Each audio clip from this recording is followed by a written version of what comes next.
India versus Australia चौथे टी20 match के लिए श्रेयस अय्यर की as a vice captain team में वापसी होने वाली है। और जब उनकी वापसी टीम में एज ए वाइस कैप्टन होगी तो उनकी तो 11 में जगह पक्की होगी, बट किसी और खिलाड़ी को टीम से बाहर जाना पड़ेगा। अब ऐसे में टीम का कॉम्बिनेशन क्या बनेगा, क्योंकि आपकी गेंदबाजी में भी चेंजेस देखने को मिल सकते हैं। टीम की 11 क्या बनेगी उसकी बात हम वीडियो में करेंगे। तो ओपनिंग से शुरू करते हैं और यशस्वी जायसवाल की बात सबसे पहले करते हैं।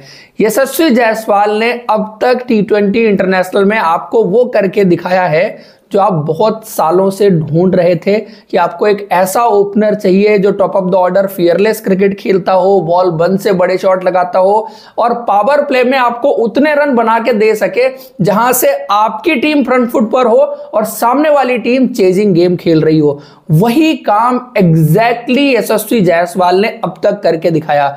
बहुत हाई रिस्क काम है ये, तो उसमें सक्सेस और फेलियर के चांसेस बराबर से रहते हैं, लेकिन जो उनका सक्सेस रेशियो ओवरऑल रहा है वो फेलियर से कहीं ज्यादा रहा है। और आपको इस खिलाड़ी के साथ परसिस्ट करना पड़ेगा अगर आपको फ्यूचर की टीम बनानी है और आने वाले टी20 वर्ल्ड कप तक उनको सारे टी20 इंटरनेशनल मैचेस खिलाने चाहिए, डिफरेंट सिचुएशंस में और डिफरेंट कंडीशंस में। जैसे आप साउथ अफ्रीका जाएंगे या जहां भी अपॉर्चुनिटी बनती है उनको मैचेस खिलाने की, वो सारे खिलाने चाहिए सो दैट उनको एक एक्सपोजर मिल सके up to the world cup. और साथ में आईपीएल भी आएगा, वहां पर भी मैच खेलेंगे। So end of the IPL और बिगिनिंग ऑफ द टी20 वर्ल्ड कप वो पूरी तरह से वर्ल्ड कप खेलने के लिए तैयार होने चाहिए, इसलिए उनको लगातार मौके मिलना बहुत जरूरी है। उसके बाद ऋतुराज गायकवाड़ जब शुभमन गिल के साथ मुकाबला होगा तो ये इंटरेस्टिंग रहेगा कि दोनों में से आगे कौन जाएगा। लेकिन अभी के सिनारियो में उनकी जगह 11 में बनती है। जिस तरह से पिछले मैच में उन्होंने 100 लगाया और वो चीज जो वो आईपीएल में लगातार करते थे, पारी को एक्सेलरेट करने का काम, टीम को स्टेबिलिटी देने का काम, वो काम उन्होंने यहां पर भी किया। पिछले मैच में उन्होंने जिस तरह से अपनी पारी पेश की और आखिर की 34-35 गेंदों पर 90-100 रन जो उन्होंने बनाए, वो अपने आप में बड़ी रिमार्केबल चीज है। बहुत कम खिलाड़ी इस तरह से अपनी पारी को पेश कर पाते हैं और साथ में शुरू में जो स्टेबिलिटी देने का काम भी करते हैं। तो एज ऑफ नाउ तो दूसरे ओपनर के रूप में उनसे बेटर ऑप्शन इस 15 में तो आपके पास मौजूद नहीं है, तो इसलिए दूसरे ओपनर तो फिर ऋतुराज गायकवाड़ ही हो जाते हैं। उसके बाद 3 नंबर की बात की जाए, यहां पर मैं सूर्य कुमार यादव को थोड़ा सा ऊपर लेके आऊंगा, बिकॉज सूर्य कुमार यादव 4 नंबर जरूर खेले हैं, लेकिन 3 नंबर उनके लिए जब श्रेयस अय्यर की वापसी होगी तो 3 नंबर उनके लिए ज्यादा बेटर और सूटेड जगह रहेगी, क्योंकि ऊपर से टॉप ऑफ द ऑर्डर आपके ओपनर जो आपको पावर प्ले में करके देंगे, उसको कैरी करने के पॉइंट ऑफ व्यू से, आगे ले जाने के पॉइंट ऑफ व्यू से सूर्य कुमार यादव एक परफेक्ट खिलाड़ी हैं। जिस पेस पर ओपनर छोड़ करके जाएंगे उस पेस पर वो गेम को आगे लेकर के जा सकते हैं। तो मेरे लिए सूर्य कुमार यादव नंबर 3 के प्लेयर रहेंगे। उसके बाद नंबर 4 पर बात करें तो नंबर 4 पर श्रेयस अय्यर नंबर 4 पर इसलिए क्योंकि मिडिल ओवर्स में अगेंस्ट स्पिनर श्रेयस अय्यर जो कर सकते हैं वो और कोई नहीं कर सकता।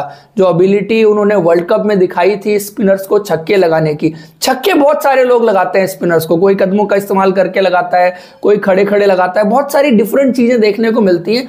लेकिन स्पिनर्स को खड़े खड़े जितनी दूर ये छक्के मारते हैं उतनी दूर दुनिया की क्रिकेट में और कोई नहीं मारता। कदमों का इस्तेमाल भी कर सकते हैं, स्पिनर को अनसेटल करना हो वो भी कर सकते हैं, डेप्थ ऑफ द क्रीज का इस्तेमाल करना हो वो भी ये करते हैं।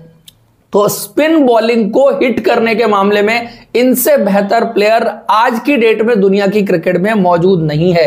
और चूंकि आप टी20 वर्ल्ड कप वेस्ट इंडीज में खेलेंगे जहां पर स्लो विकेट होंगी, टर्निंग ट्रैक भी होंगे, स्पिनर्स को मदद रहेगी, तो ऐसे में उनका मिडिल में होना बहुत जरूरी है और 4 नंबर पर खेलना और ज्यादा इंपॉर्टेंट हो जाता है टीम के पॉइंट ऑफ व्यू से।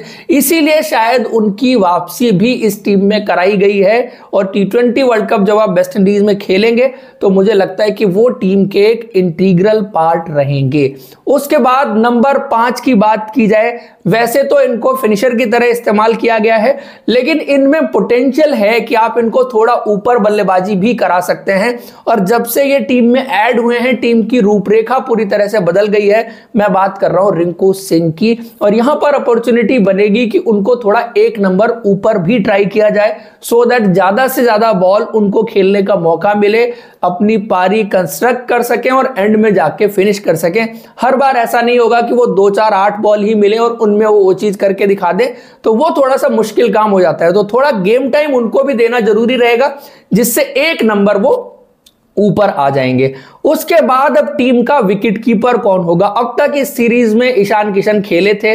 ईशान किशन ने अच्छा प्रदर्शन किया है, 3 मैचेस में से 2 हाफ सेंचुरी बनाई है, लेकिन पीछे मुड़ के उनका अगर T20 इंटरनेशनल का रिकॉर्ड देखेंगे वो बहुत खराब है। T20 वर्ल्ड कप से लेके अब तक जितने मौके उनको मिले हैं उन्होंने उनको नहीं बुनाया है। सबसे ज्यादा फेलियर उनका देखने को मिला है। अगर आप स्ट्राइक रेट में देखने जाएंगे, एवरेज में देखने जाएंगे, तो 130 से भी कम का स्ट्राइक रेट उनका पिछले T20 वर्ल्ड कप से लेके अब तक रहा है।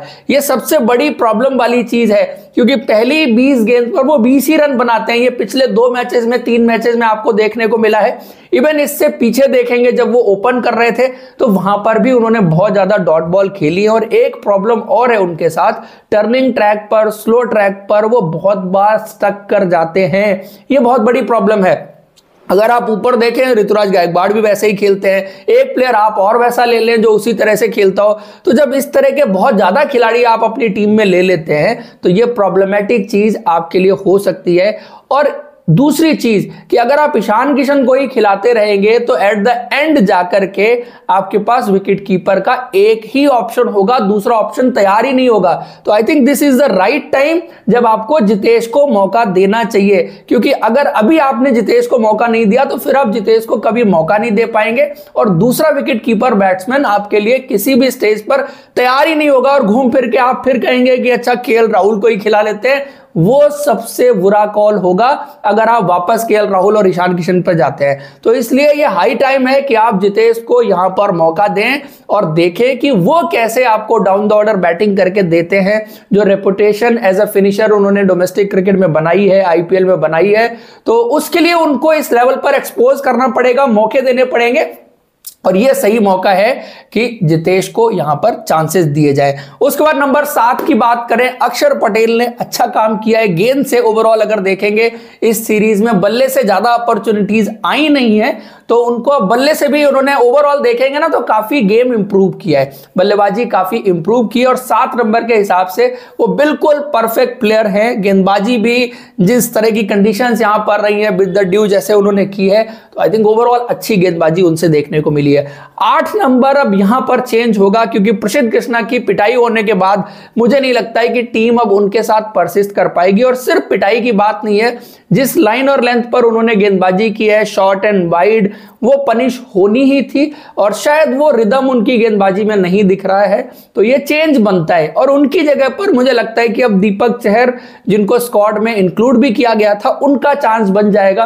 दीपक चहर आपके लिए बल्लेबाजी भी लेके आते हैं और नई गेंद स्विंग कराने की बात आप जो करेंगे वो किसी भी कंडीशंस में करा के दे सकते हैं। तो मेरे लिए फिर 8 नंबर जो है वो दीपक चहर बन जाते हैं। उसके बाद 9 नंबर रवि बिश्नोई के लिए T20 सीरीज ओवरऑल अच्छी गई है, सिवाय वो पहले मैच के आखिरी 2 ओवर जिनमें उनकी थोड़ी पिटाई हो गई थी।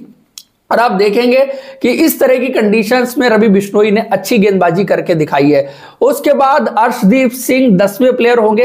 अर्शदीप सिंह के लिए ओवरऑल T20 सीरीज अच्छी नहीं गई है, लेकिन कुछ चीजें उन्होंने इस सीरीज में दिखाई है। एक चीज अगर आपने नोट की है, क्योंकि पेस उनकी पहले जो मिड 130s में थी वो हाई 130s या 140 के ऊपर भी कुछ बार गई है, तो वो एक छोटा सा in terms of pace improvement दिख रहा है। लेकिन उनका रिदम और लाइन और लेंथ सटीक नहीं दिख रही, जो पहले दिखती थी, गेंद को मूव कराने वाली चीज वो दिखती थी।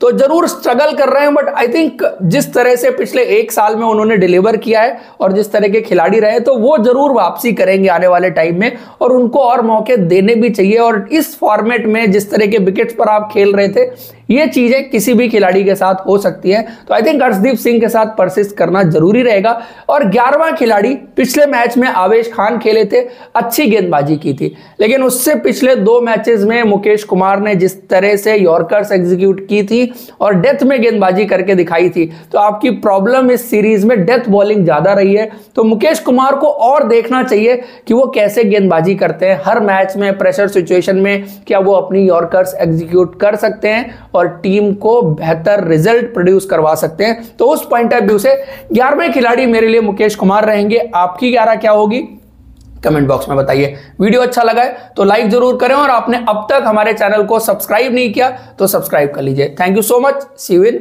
नेक्स्ट।